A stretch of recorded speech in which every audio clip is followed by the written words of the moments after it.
दोस्तों, आप लोगों ने काफ़ी सारे टाइम्स ये देखा होगा कि जब भी आप न्यू टीवी लेते हो तो वो इतनी ज़्यादा परफॉर्मेंस देती है, इतनी अच्छी परफॉर्मेंस देती है कि उसका कोई भी तोड़ नहीं है। लेकिन जैसे जैसे आप अपनी टीवी को यूज़ करते जाते हो ना दोस्तों, तो टीवी की जो एक्सपीरियंस होता है, ओवरऑल फील होती है, साथ ही में उसकी जो स्टोरेज होती है वो डे बाय डे डिक्रीज होने लगती है और आपको इतनी अच्छी परफॉर्मेंस नहीं मिलती है। तो दोस्तों, आज मैं आप लोगों को बताने वाली हूँ कि आप अपनी पुरानी जो एंड्रॉयड टीवी है या फिर स्मार्ट टीवी है उसे कैसे आप बिल्कुल नई जैसी परफेक्ट बना सकते हो।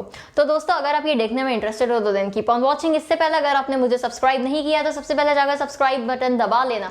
उसके साथ में आप मुझे मेरे सारे सोशल मीडिया हैंडल्स पे भी फॉलो कर सकते हो टेक्नोवैश के नाम से, क्योंकि वहां पर भी मैं अमेजिंग टेक्नोलॉजी से रिलेटेड अपडेट्स डालते रहती हूँ।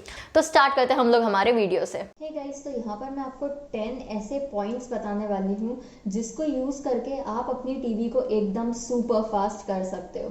तो स्टार्ट करते हैं पॉइंट नंबर 1 से, जो कि है कि आप ये प्रेफर करें कि आप एक वायर्ड कनेक्शन को यूज करें और वाईफाई का यूज ना करें। दोस्तों, जैसे कि आप लोगों ने देखा ही होगा कि नॉर्मली हम लोग वाईफाई से ही अपनी टीवी को कनेक्ट करते हैं और वाईफाई में बस मेन ये प्रॉब्लम आती है कि उसकी जो बैंडविड्थ होती है, जो हमारी इंटरनेट की बैंडविड्थ होती है, वो एकदम उतनी नहीं आ पाती है जितनी हमारी वो उसकी रियल रेंज है।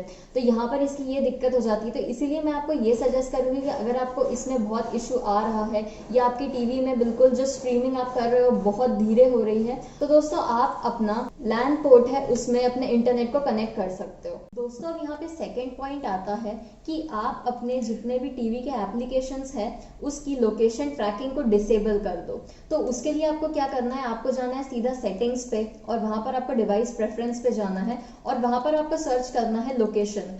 अब आपको लोकेशन स्टेटस जो है उसे ऑफ कर देना है। तो आप जब ये कर लोगे तो आपकी टीवी जो है कंपैरेटिवली फास्टर हो जाएगी, क्योंकि बैकग्राउंड में काफी सारी ये सर्विसेज जो चलती होती है लोकेशन के लिए, तो वो आपकी टीवी की परफॉर्मेंस को काफी ज्यादा इफेक्ट करती है। लेकिन दोस्तों, एक और चीज मैं आपको ये बोलना चाहती हूँ कि अगर आप ये वाली स्टेप करते हो तो इसमें ये भी हो सकता है कि अगर आप नेटफ्लिक्स देखते हो या फिर BBC आई प्लेयर या टीवी या कुछ भी इस टाइप का देखते हो, तो उसमें ये होता है कि लोकेशन रिस्ट्रिक्टेड कंटेंट्स होते हैं, तो आप वो कंटेंट्स को नहीं देख पाओगे। तो अगर आप ये देखते हो ये चीजें, तो इसलिए आप ये वाली स्टेप मत करो, और अगर आप नहीं देखते हो तो आप ये वाली जो स्टेप है ये यूज कर सकते हो। दोस्तों, यहाँ पर तीसरा पॉइंट आता है कि आप अपनी टीवी में जितने भी एप्लीकेशंस आपने यहाँ पर इंस्टॉल करे हैं, या कभी कभी ये भी होता है कि प्री इंस्टॉल्ड एप्लीकेशंस आपकी टीवी में आपको मिलते हैं, तो अगर आपको वो नहीं चाहिए तो उसे आपको रिव्यू करना है। अब रिव्यू करने के लिए आपको क्या करना है, आपको एप्स पे जाना है सीधा और वहां पर आपको सी ऑल एप्स पे क्लिक कर देना है और वहां पर आपको कई सारे एप्लीकेशंस आ जाएंगे जो भी आपकी टीवी में इंस्टॉल्ड है। तो अब इसमें से आपको ये सर्च करना है कि आप कौन सा नहीं यूज करते हो। जैसे कि मैं ये पैंगो ब्राउजर नहीं यूज करती हूँ, तो इसे मैं यहाँ पर डिसेबल कर देती हूँ। तो इससे भी आपकी जो स्टोरेज है उसमें काफी ज्यादा इंप्रूवमेंट हो जाएगा। और दोस्तों, यहाँ पर आप लोग एक और चीज का ध्यान रखिएगा कि जो टीवी में इनबिल्ट एप्लीकेशंस जो आते हैं प्री इंस्टॉल्ड, तो उसे आप सिर्फ डिसेबल कर सकते हो। जैसे कि मैंने पैंगो ब्राउजर को डिसेबल किया और यहाँ पर आपने अगर खुद से कोई भी एप्लीकेशंस को इंस्टॉल किया है तो उसे आप अनइंस्टॉल कर सकते हो। अब दोस्तों, चौथा पॉइंट आता है कि आपको अपने टीवी की जो कैश है और डेटा है उसको क्लियर करना है। तो उसको क्लियर करने के लिए आपको क्या करना है, आपको सीधा कोई भी एप्लीकेशन जिसकी भी आपको कैश क्लियर करना है तो आपको उस पर जाना है। जैसे मुझे यहाँ पे YouTube की करना थी, तो मैं यहाँ पर YouTube पे क्लिक किया और यहाँ पर क्लियर कैश का ऑप्शन आ जाएगा नीचे स्क्रॉल करने पे, और उसे ओके कर दिया। और दोस्तों, यहाँ पर आपको उसी के ऊपर एक क्लियर डेटा का भी ऑप्शन आएगा, तो आपको उसे भी अगर आप क्लियर कर देते हो तो आपका बिल्कुल न्यू टाइप का हो जाएगा वो एप्लीकेशन, और फिर आपकी जो स्पेस है वो भी काफी ज्यादा सेव हो जाएगी। अब दोस्तों, यहाँ पर पांचवा पॉइंट आता है कि आपको अपने टीवी के ऑटोमेटिक अपडेट्स को ऑफ कर देना है। अब दोस्तों, जो ऑटोमेटिक अपडेट्स होते हैं वो कॉन्स्टेंटली आपके बैकग्राउंड में चलते रहते हैं, आपकी टीवी के बैकग्राउंड प्रोसेसिंग में जो चलते रहते हैं, और उससे आपकी जो रैम है वो हमेशा यूज्ड ही रहती है। तो इसीलिए हमको उसको थोड़ा फ्री करना है। तो उसके लिए आपको क्या करना है कि आपकी जो ऑटोमेटिक अपडेट्स होते हैं उसे आपको टर्न ऑफ कर देना है। तो उसके लिए आपको क्या करना है, आपको सीधा जाना है अपने प्ले स्टोर अकाउंट पे और वहां पर आप जैसे ही जाओगे उसमें से आपको जाना है अपनी ऐप सेटिंग्स पे।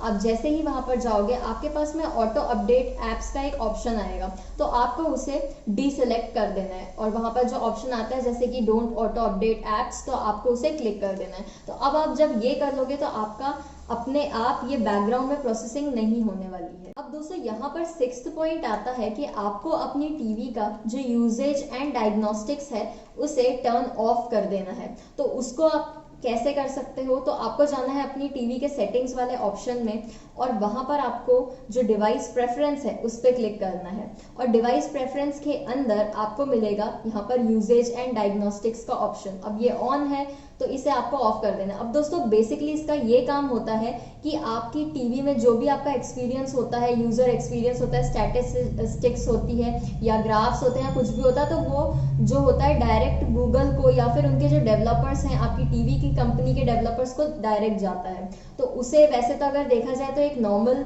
इम्प्रूवमेंट के टर्म्स में तो अच्छा है, लेकिन ये आपकी टीवी को काफी ज्यादा स्लो कर देता है।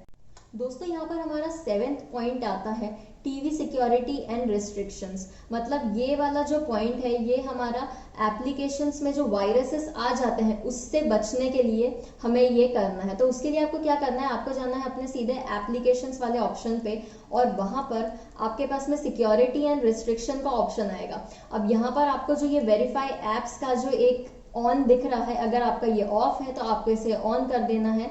और जो भी आप जैसे अननोन सोर्सेज से अगर कोई भी एप्लीकेशंस को इंस्टॉल करते हो तो आपको ये यहाँ पे बता देगा, एक वार्निंग एरर दे देगा कि इसमें अगर वायरस है तो आप इसे नहीं इंस्टॉल करो। अब दोस्तों जैसे कि अगर आपके पास में एक एंड्रॉइड टीवी है तो गेम्स तो यार रखना सबको पसंद ही है, लेकिन गेम्स जितने भी होते हैं ये अपने एक रिस्क के साथ में आते हैं। क्योंकि दोस्तों क्या होता है कि जब भी हम बड़े बड़े गेम्स इंस्टॉल करते हैं अपनी टीवी में तो वहां पर वो बहुत ज्यादा स्टोरेज लेते हैं, साथ ही में जो रैम होती है वो भी काफी ज्यादा ले लेते हैं। गेम का अगर आप देखोगे तो उसकी वजह से जो आपकी ओवरऑल टीवी है वो काफी ज्यादा स्लो हो जाती है।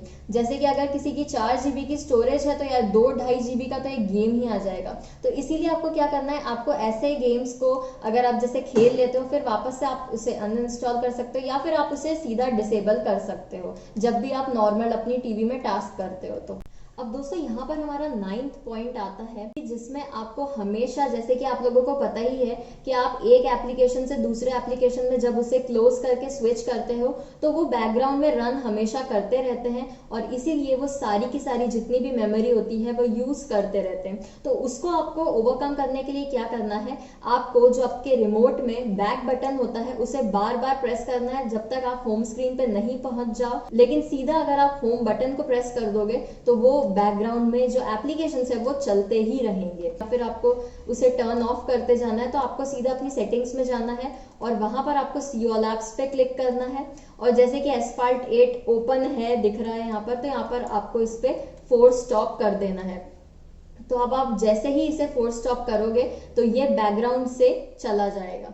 अब दोस्तों आते हैं हम लोग 10th और लास्ट वाले पॉइंट पे, जो कि है कि आपके जितने भी एप्लीकेशंस आपको दिखते हैं अपनी टीवी में उसके जो बैकएंड में डेवलपर्स होते हैं वो जैसे जैसे नए नए उसके वेरिएंट्स लॉन्च करते हैं या फिर उसके नए वर्जन्स लॉन्च करते हैं उससे आपको मोर अपडेटेड वर्जन जो होता है नया वाला वो मिल जाता है। तो यहाँ पर आपको क्या करना है कि आपको चेक करते रहना है कि आपका जितने भी एप्लीकेशंस आपने अपनी टीवी में डाउनलोड करे हुए हैं उसमें कोई अपडेट आया है या नहीं आया है। तो जैसे ही आपको वहां पे दिखता है कि अगर कोई नया अपडेट आया है तो आपको उस एप्लीकेशन का लेटेस्ट जो होता है वर्जन उसे डाउनलोड कर लेना है। तो उससे भी आपकी जो टीवी होती है वो काफी ज्यादा फास्ट परफॉर्म करने लगती है। तो दोस्तों आपको मेरी ये वीडियो अगर पसंद आई हो तो प्लीज़ लाइक कर देना और आई थिंक कि आप लोग ज़रूर ये जितनी भी टिप्स मैंने आपको शेयर करी है ये अपनी अपनी टीवी में ज़रूर इस्तेमाल करोगे और आपकी टीवी भी बिल्कुल नई जैसी बनाओगे। तो अगर आपको मेरी ये वीडियो पसंद आई हो तो प्लीज़ लाइक कर देना, मेरे चैनल को सब्सक्राइब कर देना। तब तक आप सब अपना ख्याल रखो, स्टे सेफ, बाय बाय, मिलते हैं नेक्स्ट वीडियो में।